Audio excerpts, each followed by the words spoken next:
nesse vídeo eu quero falar sobre 3 mitos muito comuns sobre o TDAH e que são informações equivocadas, né? E que a gente precisa que essas informações de qualidade cheguem no maior número de pessoas. Então vamos falar desses mitos aqui. Quem sabe você manda essa informação para algumas pessoas que ainda acreditam nessas informações equivocadas.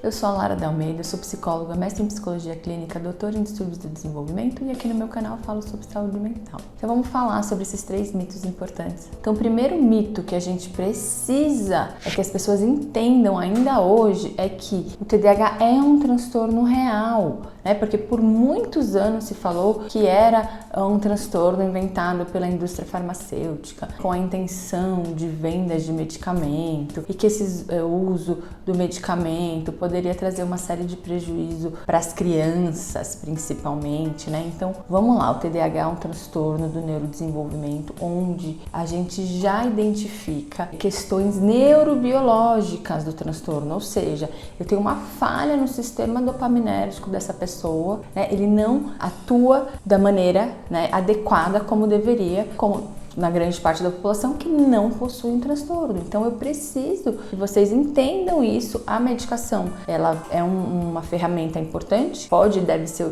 bem utilizada com avaliação médica, acompanhamento. Quando a gente vai falar das crianças, até a gente já tem dados bastante robustos, identificando que as crianças que fazem o uso da medicação da maneira correta, né, com o médico, com boa orientação, etc., essas crianças, elas acabam estando protegidas em relação a uma série de problemas do TDAH não tratado na infância. Então essas crianças vão ter menos chances de fazer uso abusivo de álcool, drogas, enfim, tem uma série de estudos já demonstrando os benefícios da medicação na infância. Então a gente precisa que as pessoas tenham essas informações. Na vida adulta, o adulto com TDAH também, se bem orientado, acompanhado pelo médico, etc., também vai se beneficiar, porque, de novo, a gente tem uma deficiência ali, porque a gente tem questões neurobiológicas envolvidas no transtorno, então a medicação vai ser importante. Então esse mito aí precisa ser desfeito. Segundo mito, fala muito comum que a gente ouve e que é muito complicada, é as pessoas dizem: todo mundo tem um pouco de TDAH, eu também tenho TDAH. Essa fala também ela é muito prejudicial. Por quê? Porque banaliza, então parece que todo mundo pode ter, que é alguma coisa que não é grave,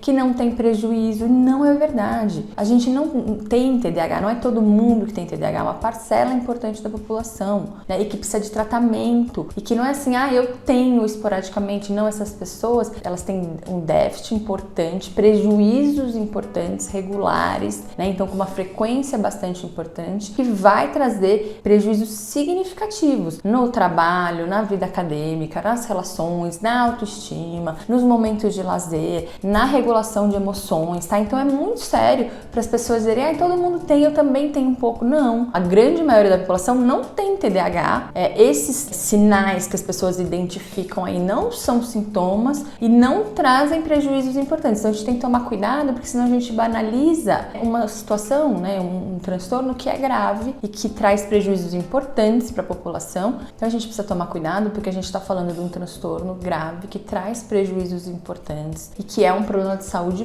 pública, tá? Então não é todo mundo que tem, você não tem alguns sintomas, todo mundo tem, eu tenho um pouco. Não, quem tem TDAH tem esses sinais desde a infância, o prejuízo é muito importante, precisa ser tratado. Outro mito importante é que só criança tem TDAH. Por que esse mito ainda é tão ouvido? Porque, de fato, inicialmente, quando começou-se a estudar TDAH, as grandes pesquisas, né, isso na ciência mesmo, os pesquisadores, os profissionais acreditavam que, de fato, esse era um transtorno que fazia parte da infância, mas que quando a criança chegasse na vida adulta, esses sintomas, eles não estariam mais presentes, eles diminuiriam significativamente, essa pessoa não teria as dificuldades na vida adulta, né? Então, por alguns anos, esse tipo de pesquisa, essa fala foi feita pelos próprios profissionais, tá, da saúde. Então, por isso que esse sim ainda é um mito que a gente precisa trabalhar muito mais, porque ele, inicialmente, quando os pesquisadores começaram a entender, estudar o TDAH, né, identificar os sintomas do TDAH, TDAH, eles tinham essa percepção aí equivocada. A gente já sabe que hoje esse transtorno, a grande parte da população diagnosticada segue, né, com esses sintomas importantes e prejuízos na vida adulta. A gente sabe que sim,